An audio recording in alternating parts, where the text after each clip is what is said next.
And so anyway, in those days, you know, we print letterpress, and you make a correction or an addition or a change, you would just lift out the type and put the new lines in. And I can't remember what the last paragraph was, but this younger fisherman, he came in that morning after we got the paper out, and he wanted to see that paper, that story. And so he gets down the end of it, and he says, "Say," he says, "could we just take and put a few different lines at the end of that story and then run a few copies off?" It was still on the press, you know. "Oh yeah," I said, "I suppose we could do that." So he wrote what he wanted me to set up on the linotype, and I did, and put it in. And what he wanted was that Bill, that was the other fisherman, was glad. How was that? This Indian woman, and he had her name, was real glad to see her old friend Bill back up there on a fishing trip. And he goes on, I can't remember just exactly what he said, but it sounded like Bill went up there to see this Indian gal. And I went along with it, and I printed it, these copies, see. So then old Johnson, what he does is he takes this paper and he runs across the street to the barber shop, and he shows it to Bill. "Did you see the paper this morning?" "No, he hadn't seen it yet." "Boy, look at this nice story in there about us going fishing." And so he stands there and he says, "Read it all, read it all. It's a good story. You want to read it all." And old Bill, he read the whole story, and he got down to that last paragraph, and he turned white. And he says, "My God, what's my wife going to say?" And old Dale Johnson, he laughed, you know. And old Bill says, "Now this isn't funny, this is serious." And so they tried to convince him, you know, what we'd done. But Bill didn't believe it. And I had to go over and show him another paper and tell him, "No, Bill, that wasn't in all the papers."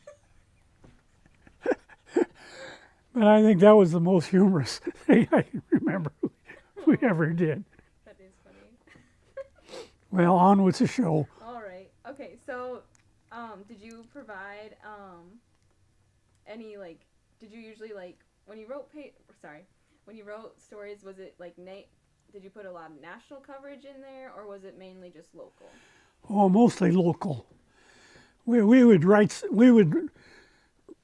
maybe ran more national circulated commentaries than a lot of weekly newspapers. But all the news was pretty local. Okay. We would get some news from the state. You know, they would send out some news releases. We'd use them. Some of them, I mean. And then one thing in those days I was going to mention that I appreciated, every week there was a period of time when we would have columns from all our Washington representatives, the senators and representatives. And so you'd get a weekly column from the senators and the congressmen.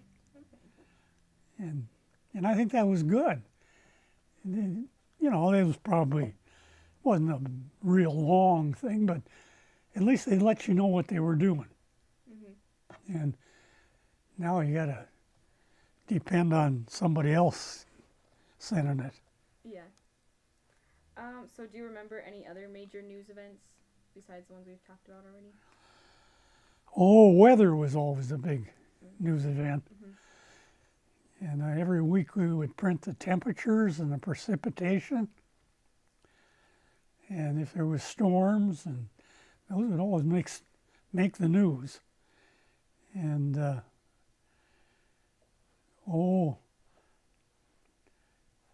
don't know, school events. You know, there was always stories about school events. Lennox was a baseball town. During the baseball season, there was always stories on games. And now we've had a story, one story in particular in Lennox about a year ago, you know, that made the news. It was pretty sad. That fellow was shot out here at work. Remember that? At workplace. Here in Lennox? Yeah.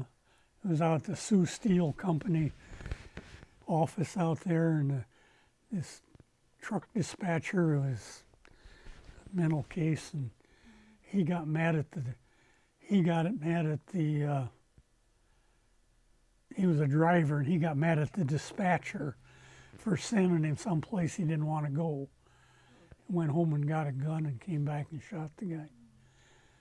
And also wounded a lady employee out there, and she's still partially paralyzed. And that was a tough story to cover, I'll tell you that. I'm glad I didn't have to. But they did a good job, Deb and Kelly. So things like that even happen in small towns. I can remember when I was just a kid. Well, that was I was even too young to be in the print shop. Well, I might have been. We had a homicide in Lennox. Some old guy hit his wife with a stove poker, and she died. So but those kind of things are really tough to cover for small town editors. Okay, so what was it like working in the newspapers in the 1960s and 1970s? How was it different from the 1950s? Well, it was kind of a transitional period because it was gradually changing over, you know, to new printing processes. And so you had a lot of decisions to make. Are we going to keep doing it this way, or are we going to try to change? And you gradually, you got the job done, change over. Mm-hmm. So that there was a lot of changes in the 60s and 70s. Okay. So did you purchase the Independent, or was it handed down to you in 1983? No, I paid for it. Do you know how much you paid for it? Oh, I'm not going to tell you that. Okay. Okay, so what was it like to have full control of the paper then? Oh, it was kind of a relief, you know. Even although you appear to be in full charge, as long as there's somebody else has a vested interest, or I should say a monetary interest, it's a little different. And so it was kind of a relief, you might say, to get all your cats under one roof. Okay. So your wife and children, they all helped with the paper? Oh yeah, they sure did. Can you tell me what Mary did for the paper? She was a bookkeeper for a good many years. Kind of receptionist, you know, and up in front, and she did some little proofreading and did a lot of bookkeeping. She was pretty good. I mean, she let me know whether I was going broke or not. Okay. What did your children do? What kind of jobs did they do? Boy, everything I could collar them to do. But they all started out as doing cleanup work, and then they graduated, and the three boys, they all learned to feed the old newspaper press, you know, and they do that sometimes, and and a lot of assembly work and printing and washing presses and a lot of things they didn't like to do, they did. Throw in the paper, you know, they were still doing then. And but they all were very active in school, so they could tell me they're too busy sometimes, you know, to be around at certain times. But they were all good boys, they really were. But none of them were inspired to become journalists. Although they were all good writers, I'll say that. They all could write well and still can. Okay. Why was it important to have your family involved with the paper? Well, I don't know. I guess if they wouldn't be with you and for you, they'd be against you. So I guess it was kind of comforting to know that they would contribute and try to understand. I mean, they came to realize that it was a family thing and they had to contribute. Even my daughter, see, she was 10 and a half years younger than her youngest brother. Okay. So she came in the picture late, but she got there in time to do a lot of typesetting. For a couple of years there, she, after school and stuff, she'd set type. Okay. But I don't think her heart was really in it. Well, she went off to college and got married. Okay. So, what colleague had the biggest influence on you during your career, like besides your father? I guess? Oh, I think South Dakota State. Okay. And it has down through the years because being in the newspaper business, you always had a lot of contact with South Dakota State. So, Okay. So you operated a printing business called Show Print. yeah. And so, how many years did you have that for? What years were they? Did you have that? Practically all the years that it was there. 70 years is from the time my dad first started doing carnival printing. So the 50 years that I was involved in pretty heavily in the business, we always did printing, and sometimes it was probably the bigger part of the income of the whole thing. So why did you decide to begin that? Because of income, it was help with bringing income, or? Well, it all started with a local man starting a little carnival company and coming to my dad and saying, I want this printed. And my dad said, no, we don't do that kind of printing. Oh, yeah, you can. Just go ahead. And he did. And from that day on, I don't know, through the years, we must have printed for 50 carnival companies. At one time alone, we had over 20 we were printing for. So, did you establish good connections with the carnivals then? Oh, yeah. There was a couple of bummers, where I got took. But generally speaking, I had good relations with them, and they were good customers. Okay. So do you have any memories working with them, or? Oh, I got a lot of memories. Yeah, we'd print a lot of tickets. Oh. I'd always get all the free tickets I wanted. I never paid for any of my kids riding carnival rides. They just give us complimentary tickets, and so that's one thing I remember.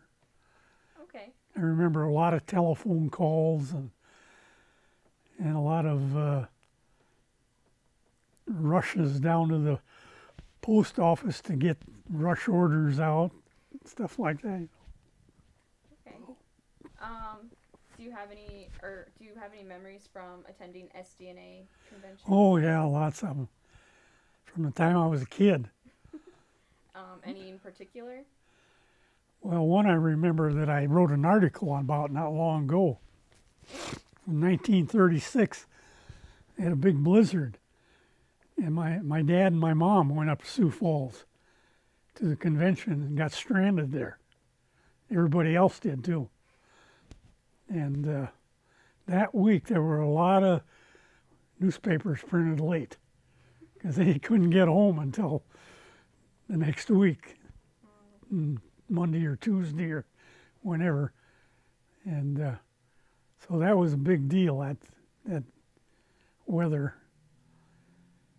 And and what was the original question? Like any memories from the conventions? Oh, yeah. Yeah, well, Rapid City was by far the best convention city there ever was. Why is that? Oh, man, they put on a convention. They'd take you all over and they'd feed you and they'd wine you and dine you. That Rapid City Chamber of Commerce really knew how to do things. Sioux Falls was pretty good, but they weren't as good as Rapid City. And we'd go out to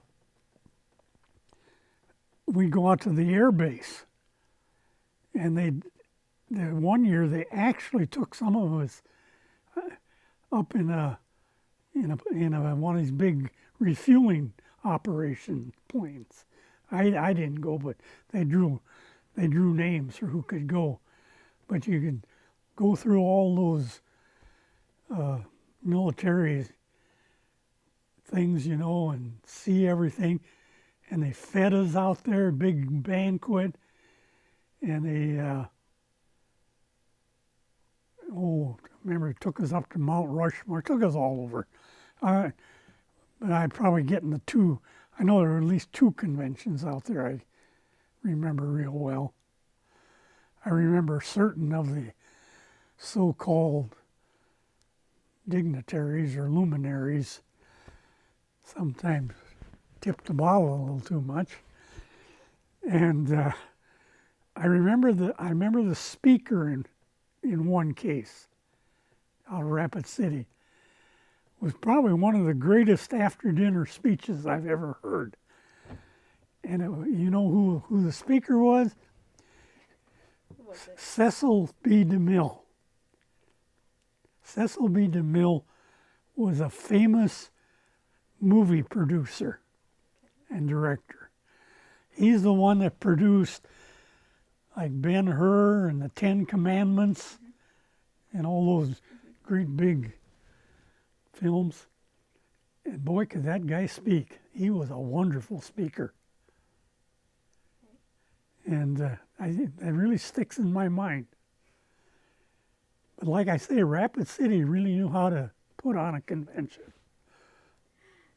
Okay, so you were the SDNA president from 1987 to 1988. Why did you get involved with that, or why did you want to do that? Well, because they come and they put your hand on your shoulder and they say, we need somebody to serve on the board of directors. And you start this year and then you go up the ladder. And then about the fifth year, I guess it was, you became president. Okay. And that's the way it worked. Okay. There weren't people standing in line for the job, really. But the other members and the staff kind of figured out who was available, and then they would make the contacts and find out.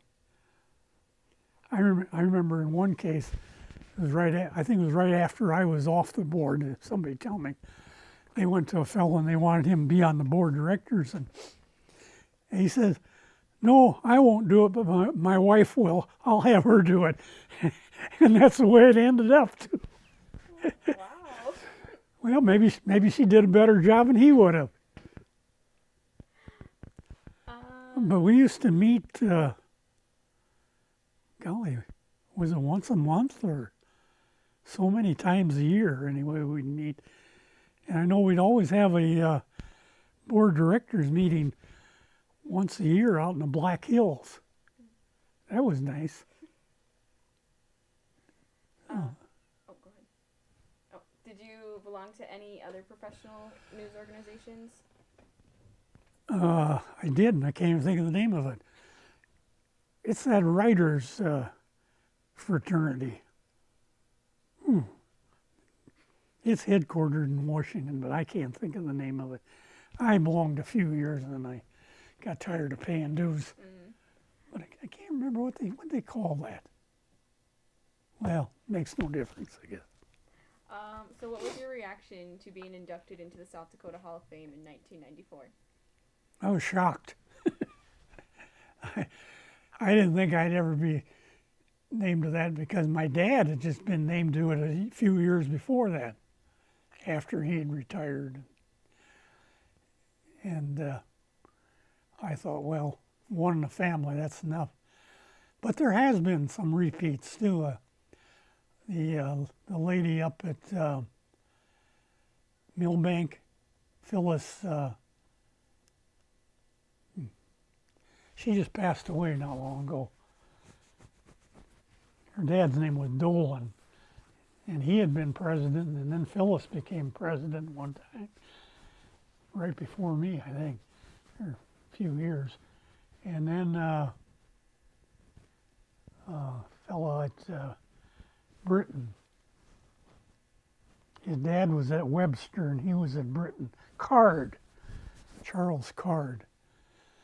Anyway, and that was a father-son deal too. So I guess I wasn't the only one. Okay. What was one of the biggest moments in South Dakota journalism history, do you think, I guess? Well, one that I remember was the untimely death of Governor Mickelson. He was killed in that plane crash. And then that was required a lot of press, I'll tell you that. Mm-hmm. National press, in fact. And there were others. And Bill Janklow, he helped to generate a lot of press, that's for sure. And going back, state government, I have vague memories all the way back to a guy by the name of Tom Berry. He created quite a rumpus in those. And there were others. And Joe Foss. Joe Foss made a lot of news as a war hero, and then later as governor and football commissioner. So those are things I remember being big in the news during my time. And I suppose we, even in the weekly paper, we carry some of the, to some extent, those things. And I remember we had some big election news right here in our little town, like in starting with about 1960 and 70 to about 80, because we had a very assertive and aggressive mayor who got a lot done, and he kind of put Lennox on the map, and even national news, as the cleanest little city in the country. And he won all kinds of trophies. And I even made one trip with him to Washington for a presentation from the First Lady, who at that time was Lady Bird Johnson. So that was one big news coverage that I did. I went to Washington, D.C. to cover that. So I guess you could put that down as one of my big news reporting jobs. And then my dad went to Washington and with my mother in 1953 to attend the inauguration of Dwight Eisenhower. And he covered that. And we had several articles in the local paper about that. Cool. So we did get in on some national news. So who do you think were some of the most influential people in South Dakota journalism history? I got that written down. I can find it because I know it. Tell you, one name that really comes to mind is Fred C. Christopherson.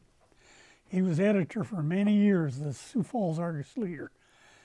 And he wrote some good editorials, and he was really on top of national and international affairs. And although I sometimes disagreed with Fred on some more local issues, I admired Fred, and he seemed to like me or tolerate me, so so that was good. I also thought fairly highly of old Sherwood, up there in D. Smith. What was his first name? I got it written down here. Aubrey. That's not an easy name to remember, is it? Aubrey Sherwood. He was editor forever up there. And Aubrey never missed a press convention, and he never missed an opportunity to tell us other editors how to run our newspapers. But he was a smart old guy, and he really was community oriented. He worked hard for De Smet, and he put De Smet on the map as the home of Laura Ingalls Wilder. And,